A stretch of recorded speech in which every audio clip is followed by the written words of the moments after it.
이런 말이 나오죠. 겉사람은 날로 낡아지나 속사람은 날로 새로워진다라는 말씀이 있습니다. 오늘 이 자리에 계신 저와 여러분, 시간이 지나면 나이가 들고 주름이 생기고 허리가 굽게 되어 있습니다. 하지만 저와 여러분들의 속사람은 날로 새로워지시기를 간절히 바랍니다.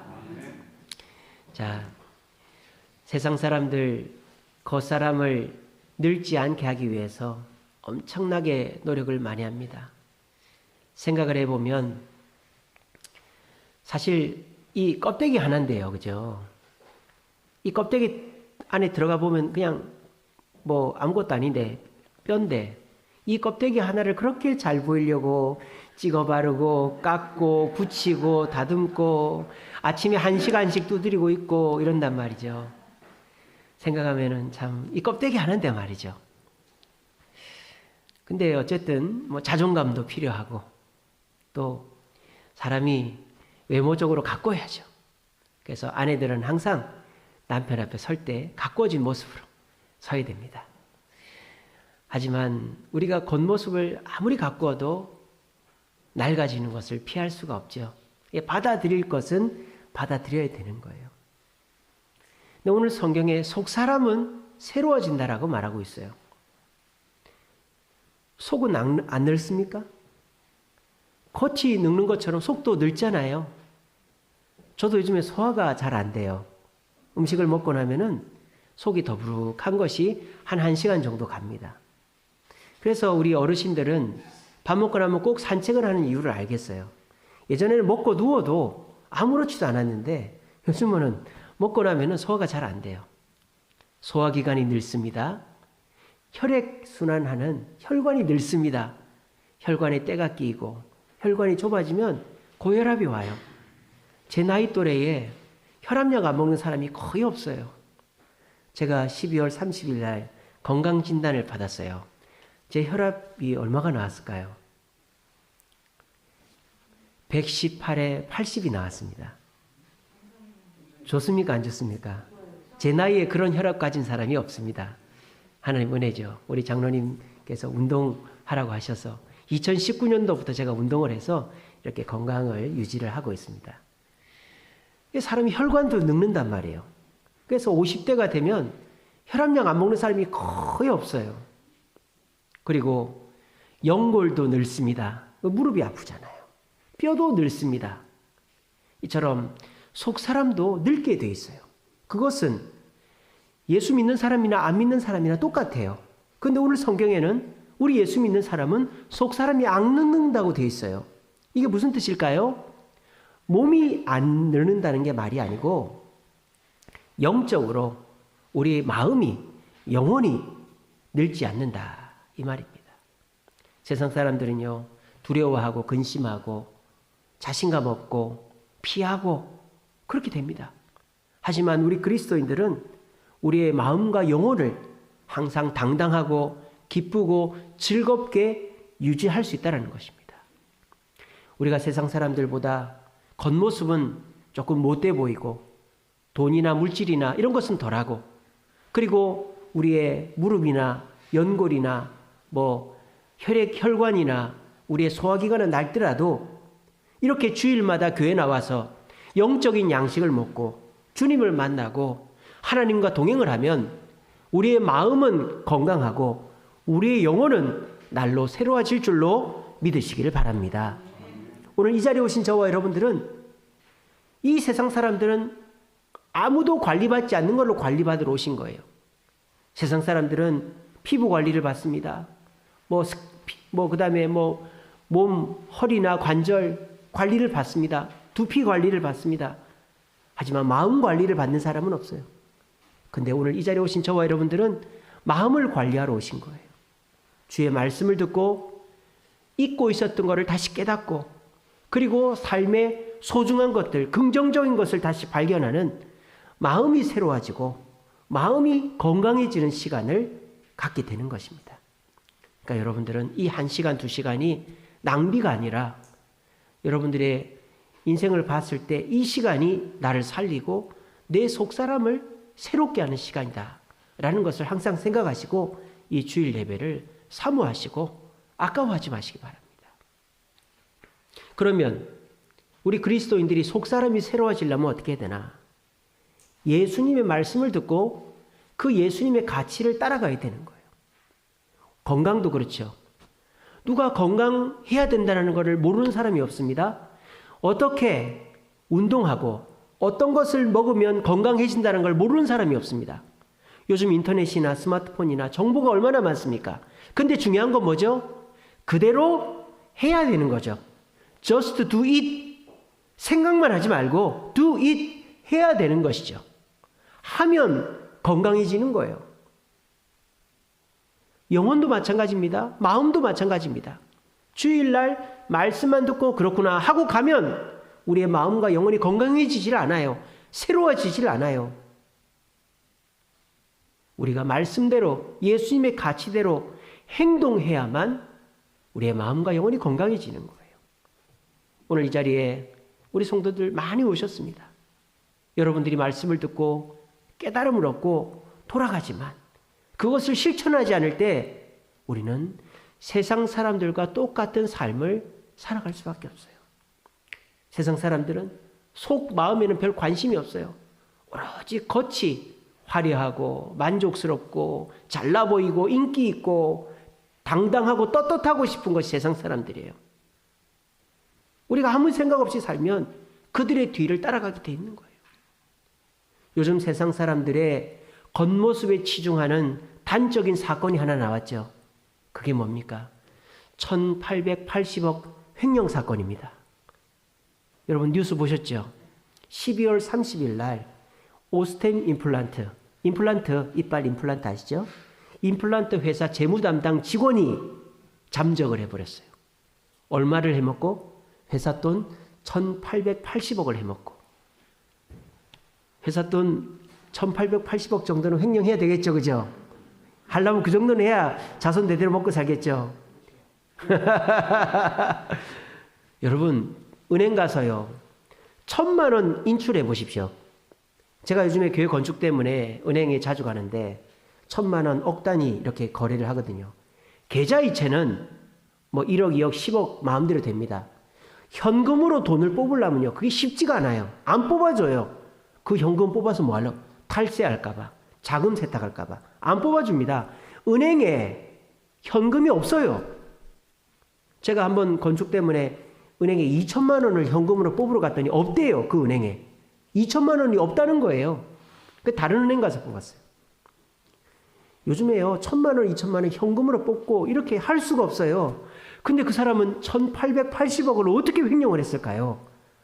안 걸릴 거라고 생각했을까요? 그 사람이? 아니에요. 그 사람 걸릴 줄 알았어요. 그럼 그 사람은 무슨 생각을 갖고 그렇게 했을까요? 잠깐 빌렸다가 다시 집어넣으려고 그랬어요. 그 사람이 1880억을 해다가 뭘 했는지 아세요? 주식에 투자를 했습니다. 그러니까 주식에 몰빵을 했다가 가격이 뛰면 다시 팔아서 그 차익만 챙기고 다시 집어넣으려고 그런 거예요. 여러분 생각엔 그럴싸해 보이죠? 그렇게 따라하시면 안 됩니다. 그 사람 실패했습니다. 그 사람이 1,440억을 동진케미칼이라는 회사에다가 집어넣었는데 주식이 안 오른 거예요. 그래가지고 황급하게 돈을 빼가지고 뭘 샀느냐? 861억짜리 금괴를 샀어요. 금괴를. 왜? 이제는 그 돈 숨겨놓고 감옥 가려고. 그거를 뭐 동생 집에 아버지 집에 숨겨놓은 거예요. 이 사람이 결과적으로 어떻게 됐느냐? 1880억 횡령해가지고 잘 먹고 잘 사는 게 아니고요. 300억 손실을 봤습니다. 300억을. 그리고 다 들통이 났어요. 우리나라에 돈 숨길 데 없습니다, 여러분. 1,000만 원, 5천만 원만 되면 자금 추적하면 다 나옵니다. 금괴 다 발견됐어요. 그리고 어떻게 됐죠? 그 아버지가 자살을 했어요. 그 아버지가 자살을 했어요. 이게 겉의 모습을 새롭게 하려고 사랑하는 사람들의 결말이다 이거예요. 결말이다. 여러분들도 그렇지 않습니까? 돈이 최고지. 개같이 벌어서 정성같이 쓰면 되는 거 아닌가? 어떻게든 벌면 어때? 그래서 이런 얘기 들으면 나도 그런 기회가 없나? 그런 생각들이 들지 않습니까? 근데 그 결말은 절대 좋지 않아요. 레밍 효과라고 해요. 레밍 효과. 레밍이라는 조그마한 쥐가 있어요. 쥐. 햄스터 같은 쥐인데 이 레밍이라는 쥐가요. 3, 4년에 한 번씩 절벽으로 떨어진대요. 근데 한 마리가 떨어진 게 아니라 수백 마리가 떨어진대요. 한 마리가 앞에 가니까 쫓아가는 거죠. 3, 4년에 한 번씩 이 레밍이라는 쥐가 떨어져 죽는 걸 보면서 사람들이 레밍 효과라고 붙였어요. 왜? 우리 인간들도 그렇다라는 거죠. 손가락질하면서 저렇게 살면 안 된다고 하면서 나한테도 그런 기회가 왔을 때 나도 돈 좀 벌어봤으면, 나도 저렇게 좀 살아봤으면 하는 생각들을 한다라는 것입니다. 여러분, 겉사람이 화려하다고 속사람까지 화려하지 않고요. 겉사람을 화려하게 하려면 결과적으로 그런 안 좋은 결말, 비참한 결말에 이를 수도 있다는 거예요. 그래서 저는 여러분들과 오늘 속사람이 새로워질 수 있는 방법을 말씀을 통해 나누고자 합니다. 제가 지난 첫 주일부터 오늘 3번 동안 영광에 대해 설교하고 있어요. 첫째 주일에는 이 교회에 주님의 영광이 가득하려면 어떻게 해야 되냐. 말씀에 순종해야 되고 찬송이 넘쳐나야 되고 기도가 넘쳐나야 된다. 그러면 이 교회가 영광이 넘쳐나고 들어오는 사람마다 그 영광을 체험한다.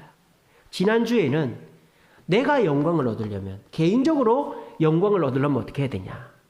베드로를 예를 들었죠. 베드로가 안진뱅이가 앞에 있는데 한계가 있었다 그랬죠. 돈도 없고 시간도 없는데 어떻게 했다? 예수의 이름으로 그 안진뱅이를 일으켰다. 예수의 이름은 본 적도 없고 들은 적도 없고 안진뱅이를 일으켜본 경험도 없지만 내 두려움이나 내 걱정을 포기하고 예수의 이름을 의지했더니 안진뱅이가 일어나 영광을 얻고 5,000명이 예수를 믿는 영광을 얻었다. 저와 여러분들도 교회에 오면 사람들이 손가락질하는데 내가 예수님 말씀대로 하면 실패하고 내가 잘 안 되는 거 아닌가 이런 두려움이 있지만 우리가 그 두려움에 사로잡히면 대가를 치르지만 용감하게 두려움을 포기하면 큰 보상이 따른다라고 제가 지난 시간에 말씀드렸죠. 그리고 성공은 불확실성이 주는 선물이다. 제가 그런 말씀 드렸잖아요. 그래서 우리가 개인적으로 영광을 얻으려면 우리가 내 두려움이나 내 한계를 포기하고 주님의 뜻에 순종하면 베드로와 같은 영광을 얻는다. 그런 말씀 드렸습니다. 제가 이렇게 영광에 대해서 2주 동안 설교를 했는데 저희 집사람이 그래요. 여보, 영광이란 단어가 너무 어색하다는 거예요. 너무 낯설다는 거죠. 요즘 사람들이 영광에 대해서 별 관심이 없어요. 요즘 사람들은 영광보다는 현실이죠, 현실. 그리고 가치보다는 이익을 따르잖아요. 그러니까 그 말을 좀 은혜나 축복이나 이런 걸로 바꾸면 안 되냐. 그렇게 얘기를 하더라고요. 근데 여러분, 세상 사람들은 진짜 영광이 요즘은 경험할 수가 없죠. 우리가 한번 생각해 보세요. 세상 사람들 중에서 저 사람 참 대단하다, 영광스러운 분이다라고 칭송받는 사람이 누구죠? 이순신 장군이나 무슨 안창호 의사나 그런 사람들 아닙니까? 전쟁 영웅, 독립 영웅 또는 스포츠 스타 이 정도는 돼야 영광을 얻었다라고 말하는데 요즘은 대통령도 국회의원도 다 손가락질 당하고 대기업 회장도 손가락질 당하고 요즘은 칭찬 듣는 사람이 없어요. 칭찬도 못 듣는데 영광을 얻는 사람은 도대체 누구란 말입니까? 그러니까 요즘 사람들은 영광에 대해서는 관심이 없어요. 왜? 영광은 이 세상에 이제 멸종된 단어 같아요. 근데 여러분, 교회에서는 영광이라는 단어를 많이 씁니다. 하나님의 영광이 나타나고 하나님의 영광이 가득한 교회, 또 우리가 그 영광에 참여하고 그 영광을 받아야 된다 이런 말 많이 써요. 그게 뭡니까? 우리는 영광스러운 사람이 될 수 있는 것입니다. 오늘 이 자리에 계신 저와 여러분들은 돈이 많지 않아도 전쟁 영웅이 아니어도 스포츠 스타가 아니어도 영광스러운 사람이 될 수 있어요. 그리고 영광스러운 사람이 될 때 그 사람은 그 누구도 무시하지 않고 그 영광으로 이 땅에서도 충분한 축복을 누릴 수가 있는 것입니다. 그러니까 여러분, 영광이라는 단어를 너무 낯설게 생각하지 마시고 그 영광이라는 단어가 나에게도 현실 가능하다. 나도 영광을 얻을 수 있다. 그 영광 속에서 이 세상에서도 행복하고 마음도 평안하고 천국 가서 멸류관 받겠다라는 생각을 하시기 바랍니다. 여러분들은 충분히 영광스러울 수 있는 분입니다. 그리고 이미 이 교회를 건축하고 이 교회에 떠나지 않고 교회에 헌신하셨기 때문에 영광을 얻을 준비들이 다 되어져 있어요. 마치 솔로몬이 아버지가 준비해 놓은 자재로 성전을 지었듯이 오늘 이 자리에 오신 저와 여러분들은 영광을 받을 준비가 다 되어 있단 말이에요. 여러분의 가정이, 우리 교회가, 여러분 개인적으로 주님이 주시는 세상 사람들이 바라보는 영광을 받을 준비가 다 되어 있어요. 그럼 어떻게 하면 될까요? Just do it. 행동하면 되는 거예요. 어떻게? 오늘 이 주일날 선포되어지는 말씀을 듣고 그 말씀대로 행동하시면 2022년도는 여러분의 개인에게, 가정에, 우리 주세움 교회에 영광과 축복이 가득한 한 해가 될 줄로 믿으시기를 바랍니다. 자, 그러면 우리가 예수의 가치를 쫓아서 영광을 얻는 그 구체적인 예가 성경에 또 어떤 게 있을까요? 오늘은 스데반의 이야기를 좀 해드릴까 합니다. 스데반 아시죠? 초대교회 7 지사 중에 한 명. 스데반이라는 이름, 히브리어가 아니죠. 헬라어입니다. 왜? 헬라파 유대인이니까요. 그러니까 제외 한국인, 유대교회에 입교했지만 다른 나라에 사는 유대인이라는 거예요. 근데 이 스데반이라는 이름의 뜻이 멸류관이라는 뜻입니다. 멸류관. 그래서 이 스데반은 주님 앞에 충성되기를 어렸을 때부터 준비했던 사람이죠. 그런데 예수님을 믿고 초대교회 성도가 되었고 그 초대교회 성도들 중에서 믿음과 성령과 지혜가 충만한 사람이라고 인정받았어요. 믿음과 지혜와 성령이 충만하다. 이 정도면 충분한 거 아닙니까? 예수를 믿는 믿음, 또 오순절 때 성령 받았고 또 지혜롭게 사람들 인간관계나 교회 일이나 지혜롭게 하니까 사람들이 저 스데반은 우리 교회에 참 인재다. 믿음도 좋고 성령 충만하고 지혜롭게 인간관계와 일을 한다. 그래 칭찬 듣는 사람이었어요. 근데 초대교회가 막 10,000명, 20,000명 늘어가니까 사도들이 모든 일을 다 할 수가 없는 거예요. 그리고 사도들이 혼자 일을 하다 12명이 그 20,000명의 일을 다 하다 보니까 실수하는 게 자꾸 생기는 거예요. 특별히 돈을 가지고 이 과부들을 구제하는데 팔이 안으로 굽는다고 유대인들, 히브리 유대인들 과부에게 더 많이 구제를 해주고 헬라파 유대인 과부에게는 덜 해주니까 교회 내에서 이제 잡음이 생기게 된 거죠. 그래서 사도들이 이러면 안 되겠다.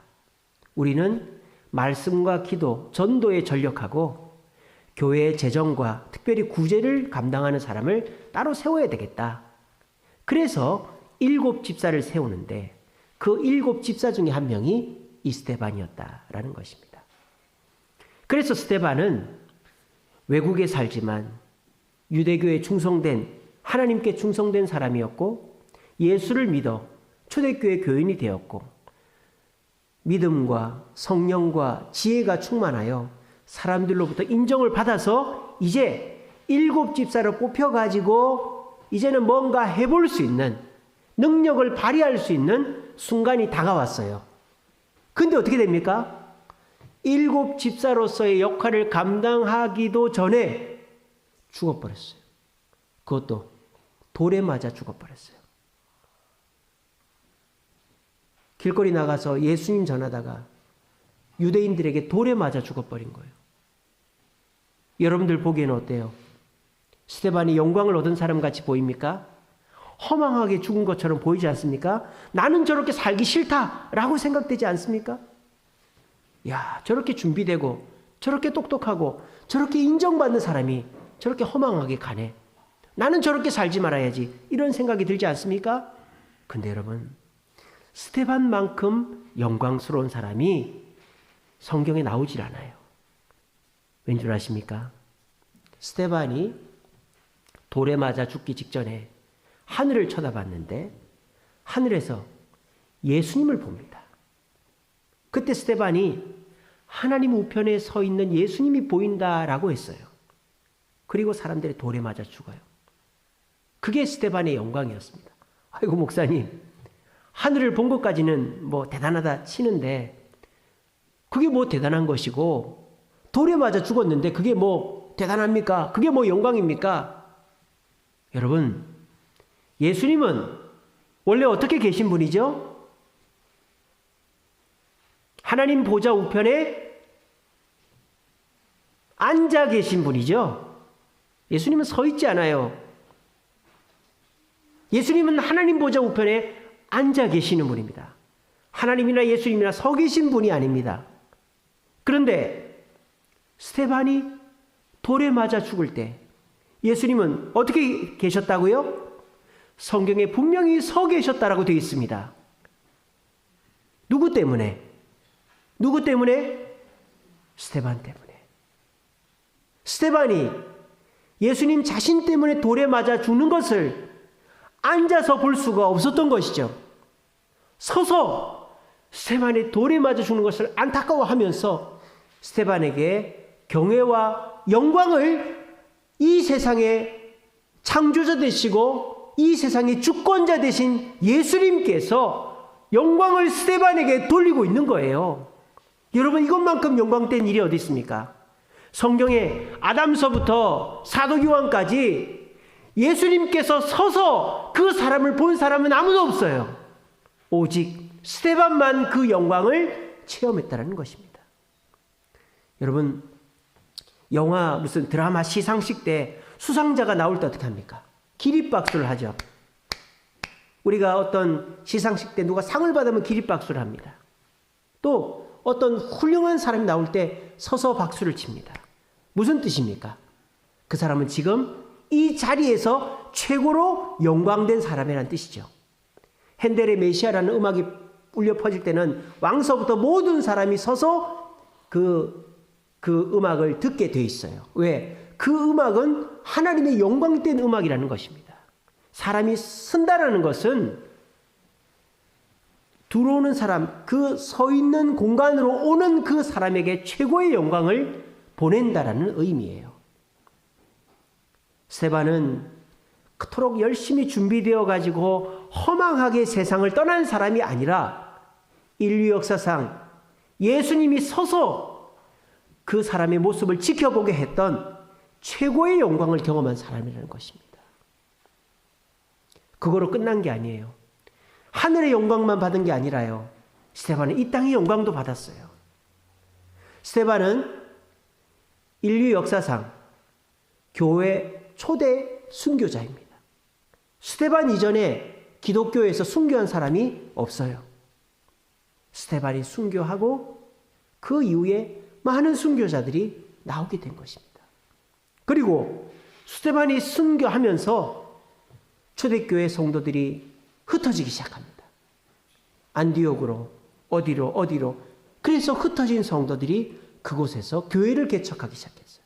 교회 개척의 출발점은 사도 바울이 아니라 스데반의 순교였습니다. 그리고 스데반이 순교하는 그 자리에 누가 있었습니까? 스데반과 같이 공부했던 바울이 있었습니다. 바울이 자기 친구 스데반이 돌에 맞아 죽는 걸 보면서 유대교의 회의를 느끼고 그 딱딱하게 유대교인으로 충성했던 그 사도 바울의 마음에 균열이 가기 시작했고, 그리고 예수님을 만나서 인류 역사상 최고의 선교사가 되게 된 것입니다. 최초의 순교자가 됐고, 많은 교회 개척의 씨앗이 됐고, 사도 바울을 변화시키는 초석이 됐던 사람이 스데반이다. 스데반은 그렇게 예수님이 서서 영접할 정도로 스데반 조금만 참아. 돌 아프지?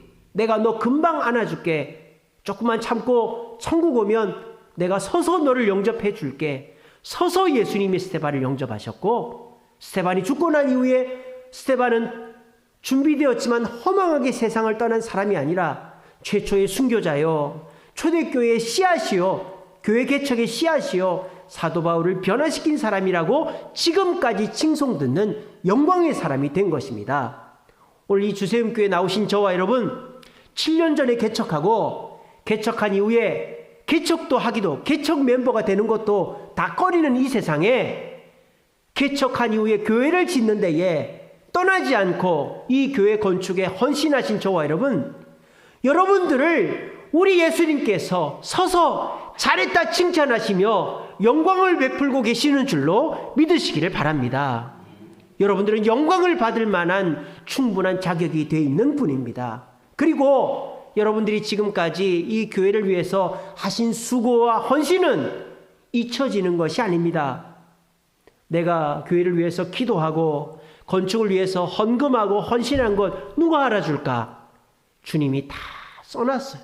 천국이 다 써놨어요. 그리고 이 교회가 기억해 줄 것입니다. 그리고 여러분들이 떠나고 난 다음에도 여러분들의 그 하나님 앞에서 또 교회를 위하여 헌신한 것은 이 세상 여러분들의 후손들이 다 알아주게 될 것입니다.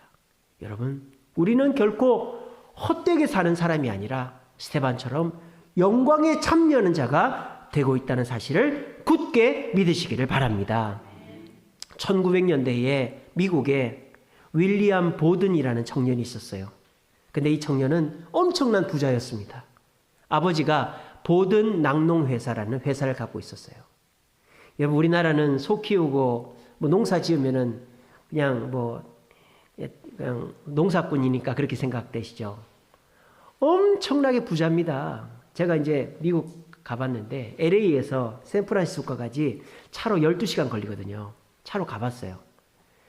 LA에서 샌프란시스코까지 차로 쭉 가는데 이쪽 편에, 이쪽은 바다고 태평양이고 이쪽은 다 소 키우고 농사 짓고 하는 데예요.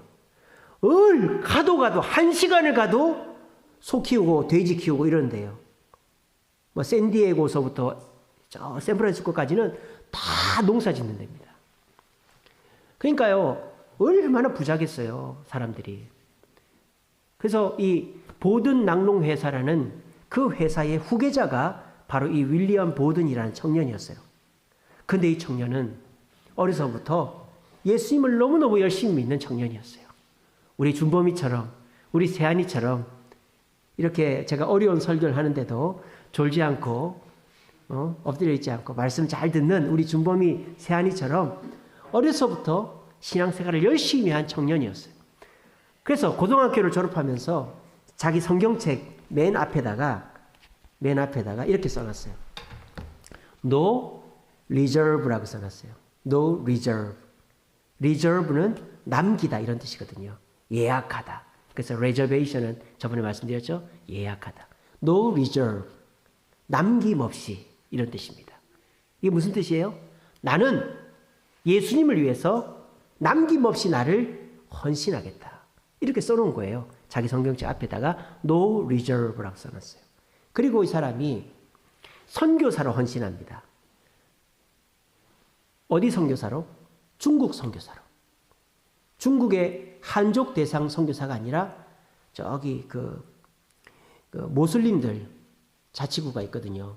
거기 어디죠? 예?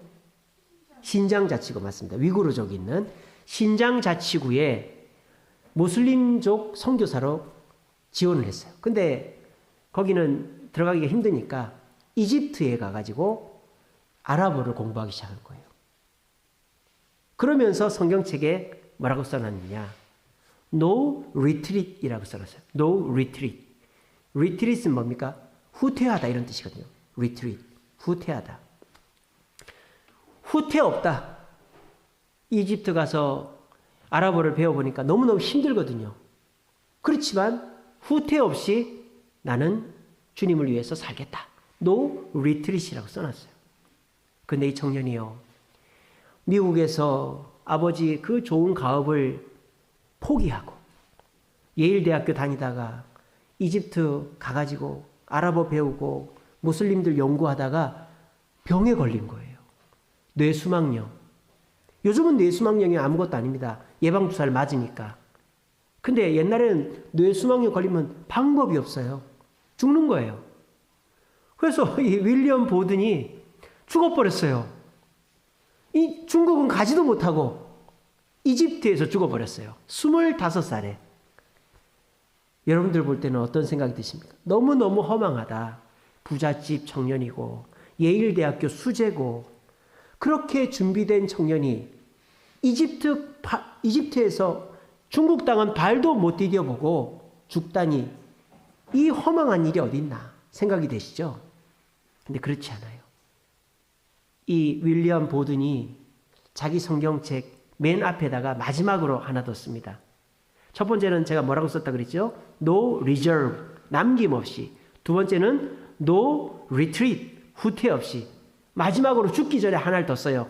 No regret, regret이 뭐예요? 후회하다거든요. 후회 없이 이렇게 썼어요. 그러니까 이 윌리엄 보든은 고등학교 3학년 때 주님 앞에 헌신하면서 No reserve, 나는 남김없이 나를 주님께 드리겠다.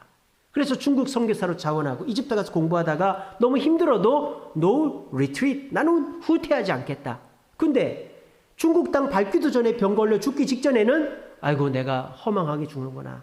너무 후회스럽고 원망스럽다고 말하는 게 아니라 No regret, 나는 후회하지 않는다 라고 죽었단 말이에요. 보드는 그렇다 치더라도 사람들은 어떻게 생각할까요? 나는 저렇게 살지 말아야지. 나는 성공해야지. 나는 허망하지 말아야지 생각했을까요? 아닙니다. 윌리엄 보든의 그 얘기가 미국에 전해지고 특별히 윌리엄 보든이 다녔던 예일대학교에 전해지자 그 대학의 후배들이 선교사로 자원하기 시작했답니다. 그리고 윌리엄 보든은 중국 땅에 발을 들여본 적이 없지만 보든의 기념병원이 란초우에 설립되었다고 합니다. 어떻습니까? 윌리엄 보든, 스테반과 같이 수재이고 인재였습니다. 그리고 자기가 주님 앞에 헌신하려고 준비를 다 해놨어요. 근데 그 헌신의 꽃을 피워도 보기 전에 죽었습니다. 스테반도 죽었고 보든도 죽었습니다. 근데 허망하게 죽은 것입니까? 그렇지 않습니다. 그들은 모두 하늘에서 영광을 얻었고 땅에서도 사람들에게 영광을 얻은 것입니다. 저는 믿습니다. 스테반이 돌에 맞아 죽을 때 우리 예수님께서 서서 영접하셨듯이 보든이 뇌수막염에 걸려 노 리그렛이라고 써놓고 죽을 때에 우리 예수님 서서 보든도 영접했다라고 저는 믿습니다. 오늘 이 자리에 계신 저와 여러분들이 이렇게 주일마다 교회 나오고 사람들의 손가락질을 받지만 교회를 지키고 헌신하고 주님 앞에 충성하다가 천국 가면 여러분들이 주님 앞에 올 때에 주님은 여러분들을 서서 영접하게 될 줄로 믿으시기를 바랍니다. 그리고 여러분들의 이 인생 허망한 인생이 아니라 나로 말미암아 이 교회가 우뚝 서고 또 내 후손들이 신앙생활 마음껏 하고 그래서 나를 기억하고 이 지역이 나를 기억해서 내가 천국에서도 이 땅에서도 영광을 얻게 될 거라는 사실을 굳게 믿으시는 저와 여러분 되시기를 간절히 바랍니다. 우리 주세움교회는 이제 영광을 얻을 준비를 다 해놨습니다. 여러분 오늘 오시니까 교회가 새 옷을 입었죠? 우리 교회 간판이 달렸어요. 우리 외벽에도 길게 주세움교회, 1층에도 주세움교회 불 들어옵니다.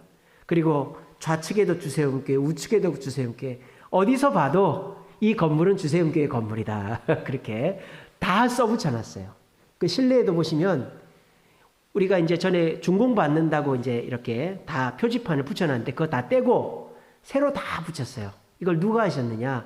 우리 김영교 집사님이 엄청 공을 들이셔가지고 이렇게 수고해 주셨어요. 우리 박수 한번 합시다. 감사합니다.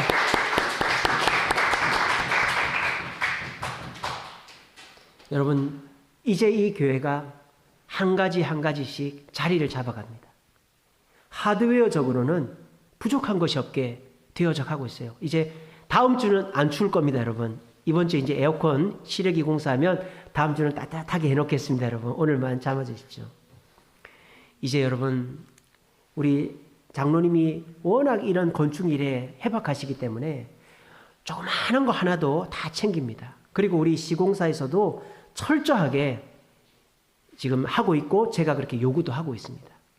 그래서 저희 교회는 재공사하는 게 없어요.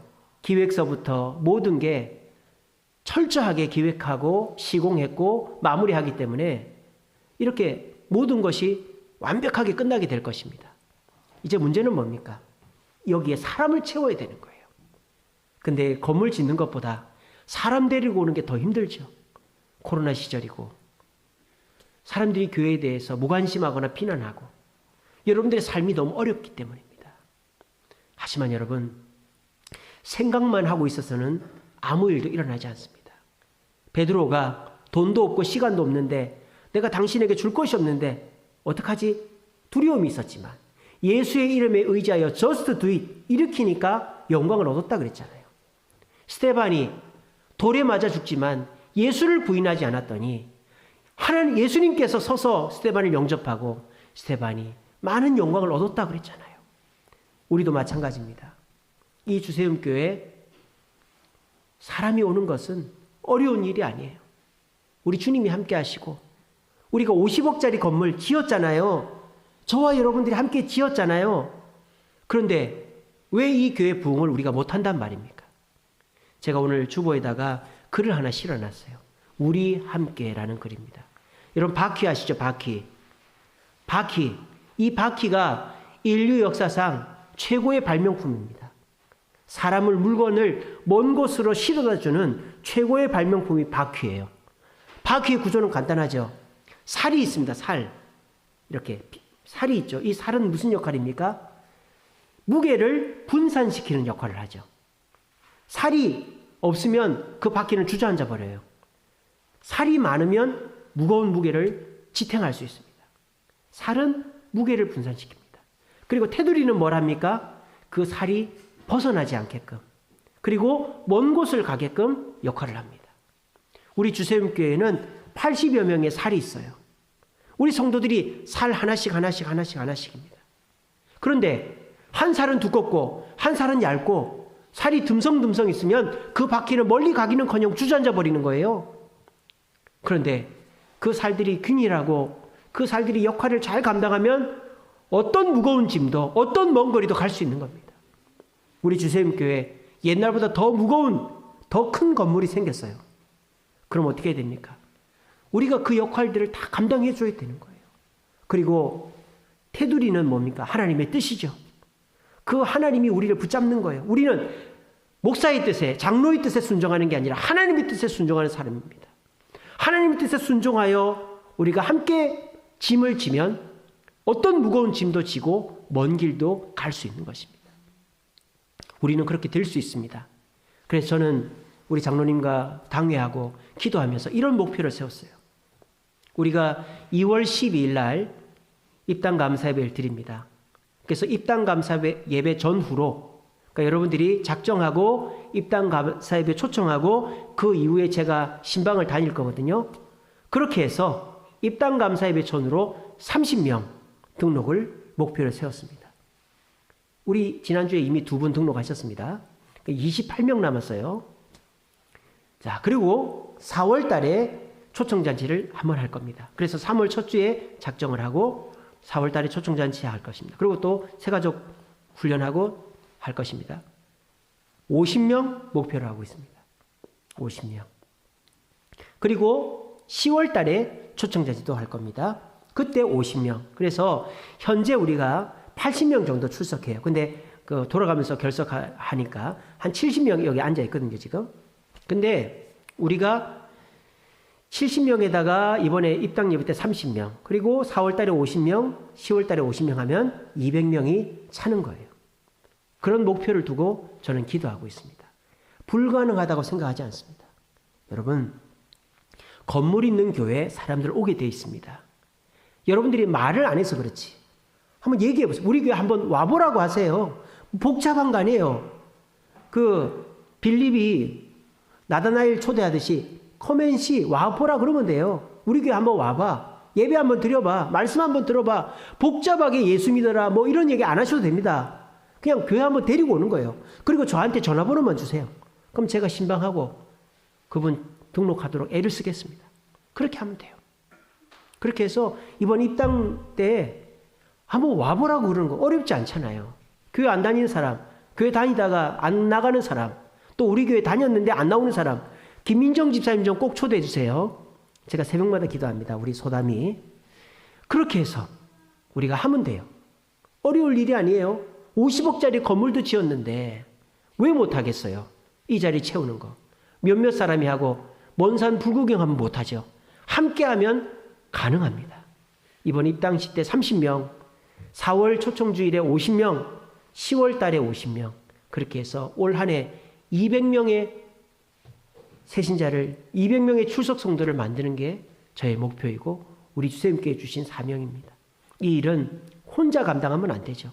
하지만 함께 하면 됩니다. 그것이 저와 여러분들이 영광을 얻는 길이고, 그 영광에 참여하면 주님이 기억하시고 또 사람들로부터 인정받고 존경받게 될 것입니다.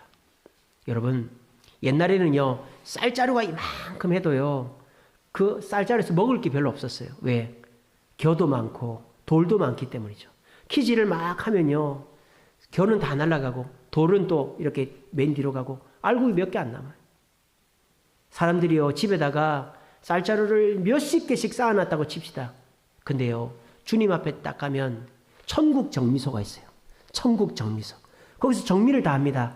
겨 날라보내고 돌 빼내고 하면 한 줌도 안 남는 사람도 있을 겁니다. 근데 저와 여러분, 이 세상 살면서 우리는 집에 쌀자루 몇 개 없는데 그게 천국 딱 가서 천국 정미소에 갔더니 너희들은 겨도 하나도 없고 돌도 하나도 없네. 그 쌀자루다, 쌀이다. 그런 칭찬을 듣게 될 것입니다. 여러분, 겨 많아봐야 소용없어요. 돌 많아봐야 소용없어요. 알곡이 많아야 되는 거예요. 알곡이 많으려면요, 주님 뜻대로 사는 겁니다. 1880억 횡령한 사람, 결국 감옥 가고 아버지 죽고, 그게 뭐예요? 레밍 효과 아닙니까? 그런 사람들 부러워하지 마세요. 그러면 똑같이 되는 거예요.